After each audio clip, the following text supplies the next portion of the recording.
I want to give much respect to those people in Buffalo, New York that have taken in people. And if you've been paying attention, they've been focusing on a lot of black folk in Buffalo that have given back to a community, which says a lot. How often than not, be it the church couple that I saw on CNN or the one soul sister that took that white dude in, and it's funny too.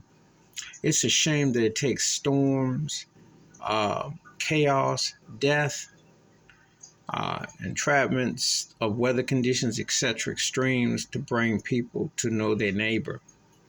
I grew up briefly in Buffalo, born there, and it is a very segregated place. There is no, ain't no way to sugarcoat it. So when you see something like this, you think, well, how come you can't do that more often? How come it does? How come does it take devastation, death, and destruction to make you see the light? How many times do you repeat this anthem? A racially motivated crime there back in May didn't say, hey, neighbor, I'm going to reach out to you. But a snowstorm where people are locked in and what have you, nowhere to go and they have to depend on somebody who's the next person to them. That is the reality that we often, 9 times out of 10, face. The challenge is, and as the book of Revelations, when you see mayhem, when you see destruction, when you see all these factors, why don't your neighbor ever just come towards you? They see you racially, they say we're going to stick to a clique until something comes about. They don't want to touch you.